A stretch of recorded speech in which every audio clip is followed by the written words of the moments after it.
나왔다. GD. 어느새부터 쏟아다 멋져 이건 중형차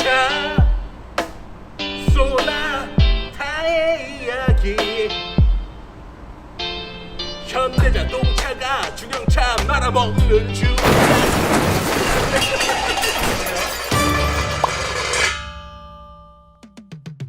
VIP를 위한 자동차라고 태어났지만 실제로는 여보 이야 등짝 스매싱 우드를 맞던 1세대 소나타의 충격적인 과거. 90만 명이 넘는 시청자분들께서 충격과 공포, 구독과 좋아요를 느껴주셨는데요. 모두 사랑한다는 말씀 전해드리면서 저 엔카 매거진의 차돌박이 인사박습니다. 자, 아무튼 아반떼 N을 닮았던 고성능 폭망차 소나타는 상품성 개선을 통해 4세대 EF 소나타에 와서는 누적 판매량 250만 대에 빛나는 국민 중형차가 되어 있었습니다. 길에서 흔하게 볼 수 있었지만 싸구려 취급받는 차는 절대 아니었어요. LG그룹의 임원 차량으로 쓰일 만큼 나름대로의 품격도 인정받은 성공한 사회인을 상징하는 차였죠. 그런데 사실 한 가지 근본적인 콤플렉스가 있었습니다. 바로 자동차 기술의 최고 핵심 기술, 엔진이 일본의 미쓰비시 자동차 기술이었던 거죠. 하지만 2, 3, 4세대 소나타의 연이은 성공으로 현대는 오랫동안 준비해온 야망을 마침내 꽃피웁니다.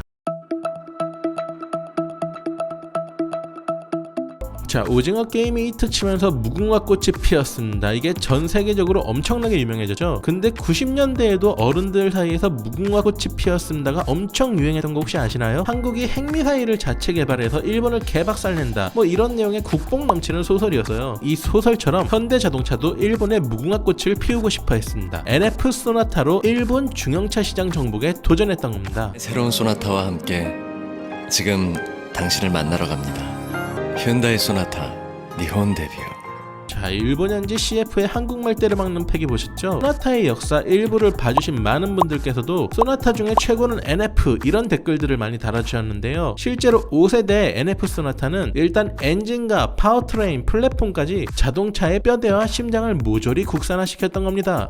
예전엔 안 그랬냐고요? 네, 안 그랬어요. 소나타 국민차 전설이 시작된 소나타 3세대는 파워트레인과 플랫폼을 모두 미쓰비시 기술에 이존했어요. 로열티 따박따박 갖다 바치면서 말이죠. 하지만 4세대 EF 소나타가 최초로 국산 플랫폼을 사용하고 일부 후기형 모델에 조금씩 엔진 트림을 국산화시키기 시작하더니 NF 소나타는 출시 초장부터 플랫폼은 물론 5개나 되는 엔진 라인업을 모조리 국산 엔진으로 박아버렸습니다. 그것도 디젤, 휘발유, LPG를 가리지 않고 말이죠. 심지어 이때 사용한 세타 엔진은 현대에게 시리우스 엔진을 하사해주던 스승님 미쓰비시가 거액을 주고 엔진 기술을 사가기까지 했어요. 이거 이만하면 슬슬 뭐 올라오죠? 대한독립 만세 해봅시다. 지나 까잡소.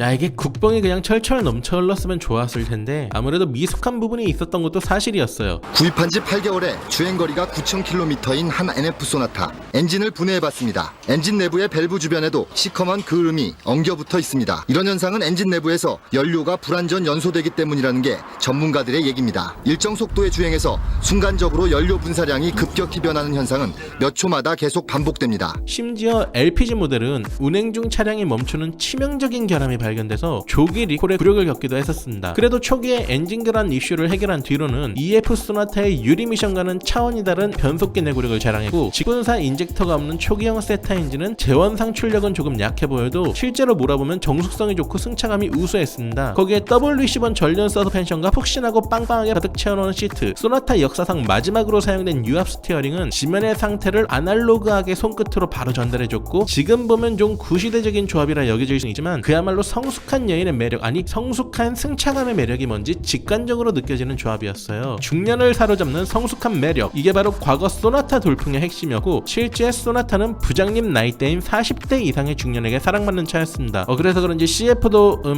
좀 아무튼 중년의 로망 소나타의 5세대 진화형답게 NF는 중년의 심장을 저격하는 데 충실했습니다. 전작 EF 소나타가 극한의 곡선 미학을 추구했다면 NF는 유러피안 스타일을 표방하며 헤드라이트와 차체 라인을 직선적으로 바꿨어요. 그러면서도 라인이 각지지 않고 부드럽게 딱딱 맞물렸고, 그 전까지 툭 튀어나와 있던 범퍼를 집어넣어서 다듬어줬어요. 그래서 어떻게 보면 이거 너무 무난한 거 아닌가 싶지만, 반대로 15년이 지나서 지금 봐도 무난한, 그야말로 시대를 초월한 디자인을 완성했던 컸던 거예요. 특히 새 플랫폼으로 차체를 대폭 키우면서 그랜저보다도 전폭이 넓어져 볼륨감이 극대화됐었죠. 지금까지도 워낙 높은 완성도로 현대가 실수로 잘 만든 차라는 말까지 나오는 NF 소나타는 사실 현대가 못 만들면 큰일 나는 차였어요. 왜냐면 현대가 사운을 걸고 몰빵을 했던 차였거든요. EF 소나타가 수출이 제법 되는 걸 보고 현대는 2002년 미국 엘라베마에 대규모 공장을 지었습니다. 최소 연 30만 대씩을 미국 본토에 바로 꽂아버릴 생각을 한 건데 이미 이때부터 NF 소나타를 구상을 하고 있었던 거예요. 기를 쓰고 엔진 국산화에 집중한 것도 순수한 현대 기술력 자동차로 미국에서 승부를 보려고 했던 거였고, 실제로 소나타 NF는 북미 출시 첫 해부터 내수 판매량 2배 넘게 팔리는 대박이 터집니다. 하지만 우리가 왜 흔히 하는 말로 미국은 차가 필수품이다 보니까 단차나 뭐 인테리어 그런 디테일은 별로 신경 안 쓴다 뭐 이런 말들을 많이 하잖아요. NF 소나타의 치명적인 단점, 구원할 방도가 없는 처참한 인테리어였습니다. 너가 뭘 좋아할지 몰라서 인테리어 조합을 3개나 준비했지만 3가지 조합이 다 하나같이 폭망이라 걸을 타선이 없었고, 매장 앞 지나가다 외장 보고 혹해 계약 물어보던 사람도 차 문 열고 내부를 보더니 도망가더라 뭐 이런 카드락까지 있었어요. 다행히 페이스리프트 모델인 트랜스폼에서 내부 디자인을 싹 갈아치우면서 호평을 받았고, 덤으로 고질적 문제였던 부식까지 해결했습니다. 무엇보다도 지금까지도 NF 소나타를 회자되게 한 전설의 기술이 있었어요. 바로 후륜 조향 서스펜션이었죠. 현대에서 NF 뒤로 후륜 조향 서스펜션 도입된 차가 G90이었는데 말 그대로 시대를 앞서가도 10년은 앞서간 기술이었던 거예요. 자, 기세를 몰아서 일본 시장에도 도전장을 던졌는데 한국 드라마 겨울연가가 일본에서 겨울 소나타라는 제목으로 한류 붐이 일었던 게 큰 이유 중에 하나였어요. 하지만 당시 한류 팬이었던 일본 주부층은 중형차의 주된 구매층이 아니었고, 일본은 도로나 주차 규정 때문에 경차가 훨씬 더 인기가 많은 지역이기 때문에 일본에서 소나타의 결말은 2008년에 재고 땡 처리하고 빤스라는 슬픈 결말로 끝나버리고 맙니다. 뭐 그렇긴 해도 NF 소나타는 6년 동안 158만 대가 팔리는 히트 상품이었고, 특히 북미에서는 매년 10만 대 이상 팔려나갔습니다. 문제는 현대가 이렇게 날고 기었는데도 도요타 캠리는 미국 시장에서 연간 40만 대 이상 팔리면서 10만 대가 팔린 소나타와는 여전히 격이 다른 클래스의 차이가 뭔지 보여주고 있었습니다. 그래서였을까요? 현대는 NF 소나타를 출시한 직후부터 도요타를 꺾기 위해 이미 후속 모델 개발을 준비하고 있었습니다. 대자연의 기운을 받아가면서 말입니다.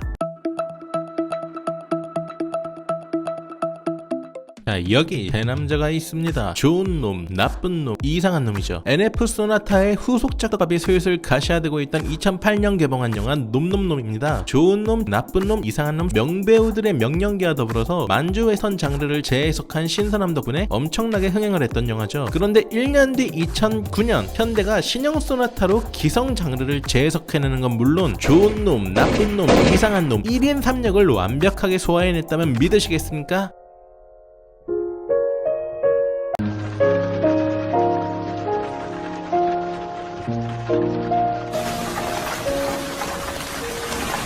그렇습니다. YF 소나타라고 쓰고 사벽충이라고 읽는 소나타 6세대의 등장이었습니다. 시장의 첫 반응은 이상한 놈 취급이었어요. 기존의 소나타, 아니 소나타의 주 수요층이던 40대 이상층이 생각하고 있던 중형차의 전통적인 디자인 감성을 완전히 갈아엎은 플루이딕 스컬프터 디자인은 난초에서 모티브를 얻었다고 하는데 민초보다도 호불호가 더 심하게 갈렸습니다.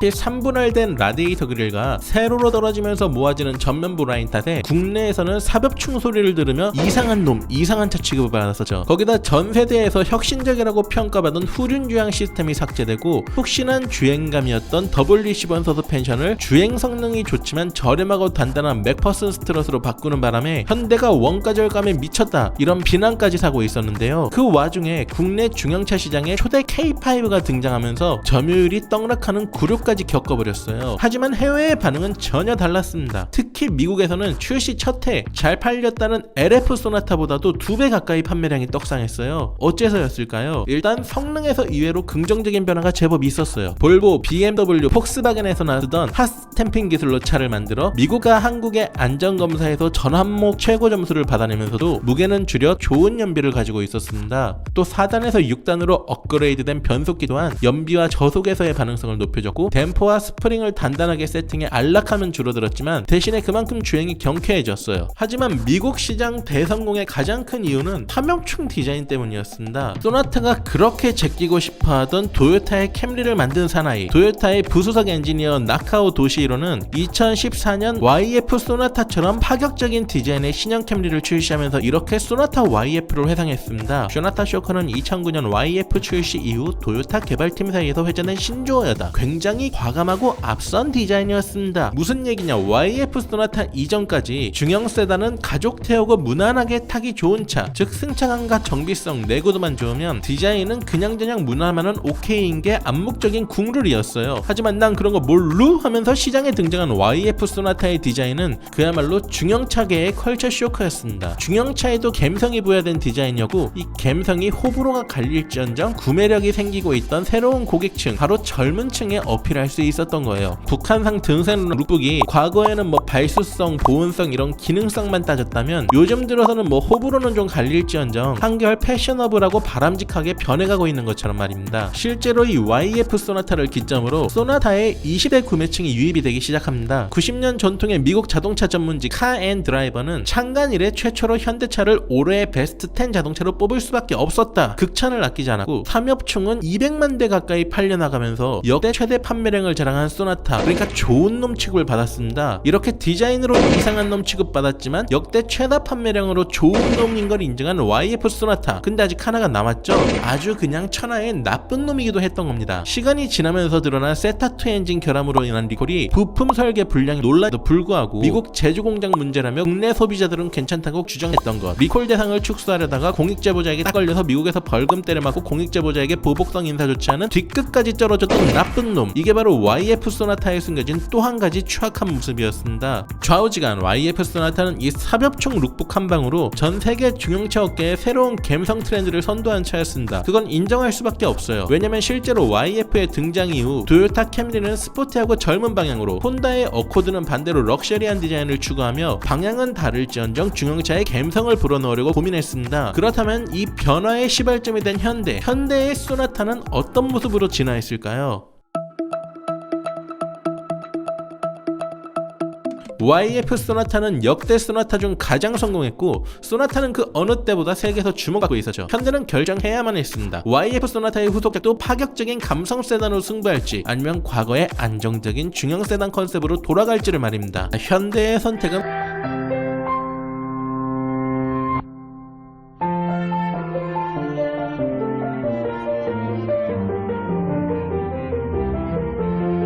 본질로부터 소나타. 현대의 선택은 변화에 대한 변화였습니다. 즉 과거 안정적인 느낌의 전통적 중형 세단 감성을 약간 섞어줬던 거예요. 특히 논란이 됐던 사벽충 그릴 모양새를 다듬어주면서 굳이 따지자면 YF 디자인 80에 NF 디자인 20 정도를 섞은 그런 디자인을 만들어냈어요. 하지만 LF 소나타는 사실 풀체인지라고 하기에 조금 이문스러운 차량이었습니다. 파워트레인 어느 것도 변하지 않았고, 고광도 철판 사용 비중을 늘려 안정성을 높인 건 좋았지만 파워트레인은 그대로인데 무게만 늘다 보니 자연스럽게 연비마저 떨어졌습니다. 그럼에도 불구하고 LF 소나타는 사전 예약 첫날 1만 명이 넘는 예약이 몰려들었습니다. 과연 현대의 선택이 옳았던 걸까요?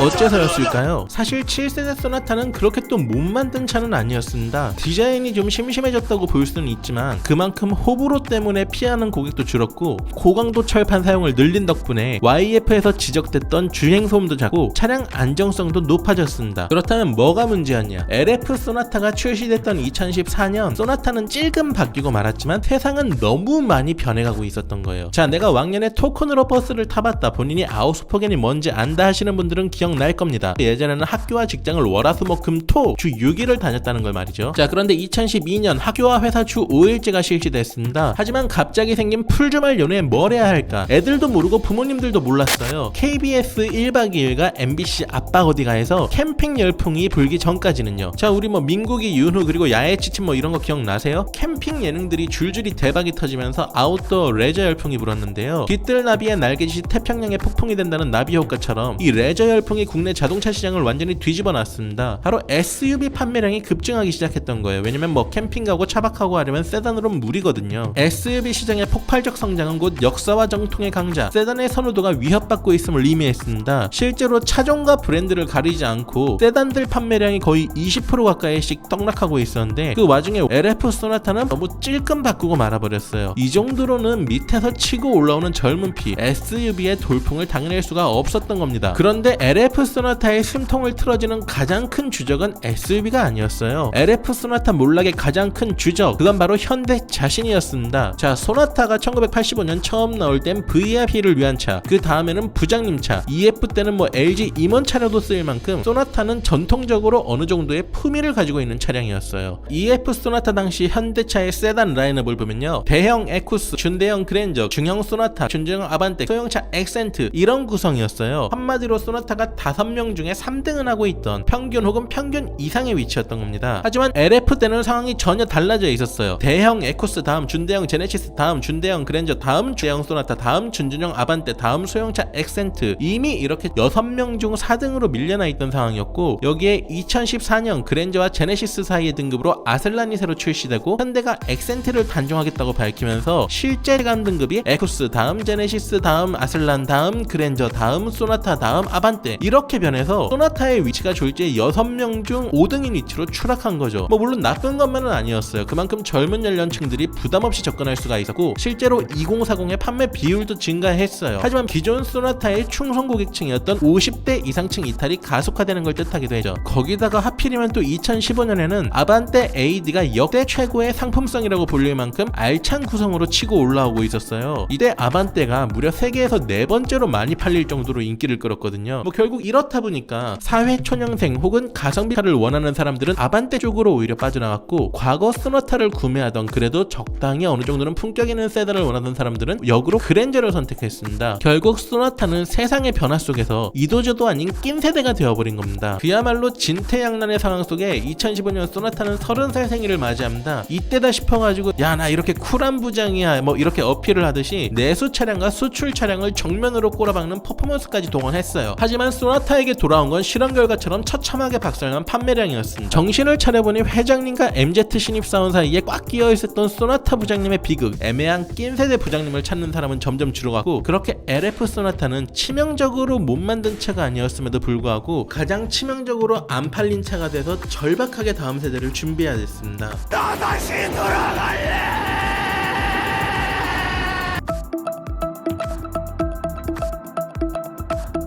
흔한 클리셰가 있잖아요. 잘 풀리고 성공만 경험하던 사람일수록 실패를 받아들이지 못하는 그런 클리셰. 멘붕이 와버린 우리 소나타 부장님은 결국 넘어서는 안 될 강을 건너고 맙니다. 아니 이게 강에 뛰어들었다고 표현하는 게 더 맞겠네요.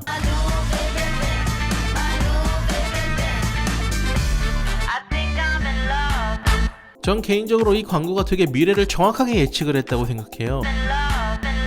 들으셨죠? 소나타가 헬로 갔거든요. 예전에 금잔디 동산의 매기가 주상복합 둥지 틀고 사는 게 현실적인 만큼 소나타 8세대는 초현실적인 매기 디자인으로 돌아왔습니다. 변화를 거부했다 망했던 LF 시절의 트라우마였을까요? 뭐 파격은 파격이었어요. 파멸적인 판매량 부진을 겪었다고요. 출시 직후 딱 한 달 빼고는 똑같이 파워트레인과 플랫폼을 공유하는 동생차 K5를 상대로 처참하게 발려버립니다. 사실 소나타 입장에서는 이게 되게 억울할 법도 했습니다. 같은 중형 세단인데 내부 편의사항은 소나타가 오히려 훨씬 더 좋았거든요. 뭐 나파 가죽 시트, 리어 전동 커튼, 뒷좌석 폴딩까지. 거기다 소나타는 덩치를 거의 그랜저급으로 키웠고 편의 장비는 그랜저를 추월할 정도로 풍성했어요. 뭐 능동 안정 기술이 전등급의 기본, 전등급 에어백 9개. 이 정도면 어디 가서 중형차로는 안 꿀리거든요 진짜. 근데 문제는 결국 디자인이었습니다. YF, LF를 거쳐 2040, 특히 그 중에서도 2030의 젊은 청년층들이 소나타의 고객으로 신규 유입이 되고 있기는 했지만 소나타는 여전히 중장년층이 가장 큰 수요층이었어요. 젊은이들이 보기에도 호불호가 갈릴 이 매기 디자인을 소나타의 전통적인 수요층이 감당하지 못했던 겁니다. 그렇다면 젊은 층의 반응은 어땠을까요? 소나타 살 바엔 K5를 사야지! K5는 꾸준히 파격적인 디자인 시도로 젊은 중형 세단이라는 브랜드 가치를 아주 오래전부터 확고하게 잡아오고 있어서요. 그렇기 때문에 젊은 층은 쉽사리 소나타의 마음을 빼앗기지 않았습니다. 소나타도 애를 쓰기는 써서요. 사상 초유의 고성능 중형 세단 일단 소나타 N라인을 출시하고 뭐 카트라이더 게임, 아바타다, 메타버스, 가상시승이다, 젊은 애들이 좋아한다 싶은 거에는 다 얼굴을 들이밀면서 애써보긴 했어요. 하지만 언금진하던 부장님이 갑자기 소통하겠답시고 요즘 유행어로 드립을 쳐봐야 진심이 전해지기란 쉽지 않은 법이죠. 결국 온갖 눈물의 똥꼬쇼에도 불구하고 소나타 판매량은 K5에 압살당하고 말았습니다. 일각에서는 YF 때처럼 DM8도 북미에서는 잘 나간다, 세계 시장에서는 파격적인 디자인 잘 먹힌다, 이런 주장도 나오고 있기는 합니다. 근데 저 차돌박이 생각은 좀 다릅니다. 아까 도요타가 사벽층 YF 소나타에 자극받아서 캠리 디자인을 확 갈아엎었다고 말씀드렸죠. 그때 상황이랑 비교해서 보여드릴게요. 보통 신모델이 출시된 그 해는 전년도 모델이랑 섞여서 팔리니까 출시 다음 해를 기준으로 비교를 좀 해볼게요. 자, 먼저 2005년 상황을 좀 보면요, 중형차의 제왕 도요타 캠리랑 NF 소나타가 북미 판매량 3배 넘게 차이가 나고 있었어요. 자, 그러면 우리 사벽층 YF 소나타 출시되고 1년 뒤인 2010년 이때 보면 캠리가 32만 대 팔릴 동안 YF가 무려 20만 대가 팔려요. 기존의 소나타보다 300% 많이 팔리던 캠리를 YF 소나타 때에는 60% 수준까지 따라잡은 거예요. 공교롭게도 소나타와 캠리 모두 2014년에 새 모델을 출시했는데 제가 아까 말씀드렸죠, 캠리는 YF 소나타에 자극받아 파격적인 디자인을 들고 나고 LF 소나타는 다시 얌전해졌죠. 1년 뒤 그 결과는 어땠을까요? 캠리의 북미 판매량은 43만 대, 소나타 판매량은 21만 대로 다시 더블 스코어로 격차가 벌어지더니, 그렇다면 DM8 4개가 출동하면 어떨까? 2020년 소나타 8만 대, 캠리 29만 대, 게 다시 격차가 벌어졌죠. 이게 과연 DM8이 해외에서는 선전하고 있다고 위안 삼을 수 있는 수치일까요? 글쎄요, 저는 전 잘 모르겠네요. 뭐 이게 소나타한테 되게 독설만 잔뜩 늘어놓고 마무리하게 되는 느낌인데요, 그럼에도 불구하고 소나타 탑 8세대 나쁜 차냐, 8세대 타는 사람들 차에 뭐 트구냐, 이런 말을 하고 싶은 건 절대로 아니에요.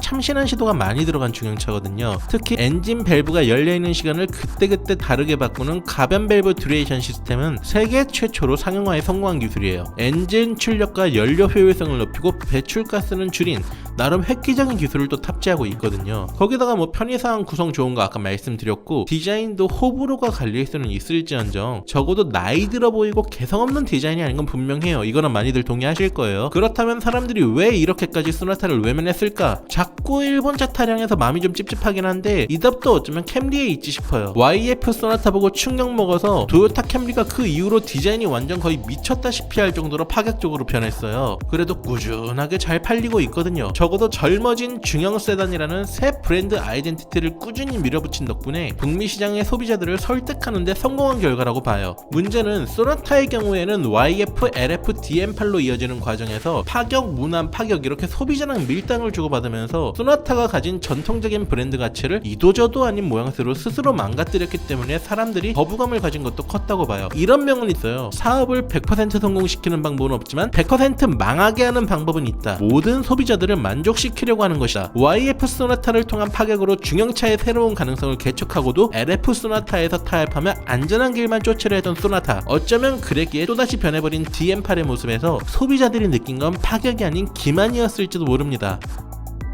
뭐 아무튼 이렇게 21년이 저뭅니다. 뭐 사람 뜻이 참대대로 안 풀리는 한 해였죠. 코로나도 안 잡히고 반도체 공급도 안 잡혀서요, 소나타 8세대의 팔을 옆으로 눕히면 이렇게 무한대 모양이 되잖아요. 뭐 우리네 인생도 그렇고 소나타도 이랬던 한 해였던 것 같아요. 그냥 이 괴로운 상황이 끝날 기미가 안 보였다 이거예요. 자, 우리 국어 교과서에 보면 수미상관이라고 다 아시잖아요. 최초의 소나타 1세대와 현 시점 최후의 소나타 8세대는 35년의 시간을 사이에 두고 똑같이 망한 소나타라는 공통점이 있습니다. 한 가지 재미있는 공통점이자 차이점, 1세대 소나타는 VIP 자동차 흉내를 내다 망했다는 거고 8세대 소나타는 젊은 차 흉내를 내다 망했다는 거죠. 하지만 8세대 다음 9세대의 숫자 9, 저는 이 숫자 9의 모양이 탈출을 의미한다고 봐요. 삽질하며 공전하고 있다가 스윙바디로 날아가는 모양새다 이겁니다. 과연 내년 이맘때쯤 우리는 풀체인지 9세대 소나타 앞에서 8세대 소나타의 흑역사를 젊은 날의 과거로 넘어가 줄 수 있을까요? 지금 이 시간에도 소나타를 개발 중인 현대 연구진분들께 기대를 걸게 됩니다. 왜냐면 소나타는 아직까지 박물관 보다는 도로가 더 어울리는 차량이라고 생각하기 때문이죠.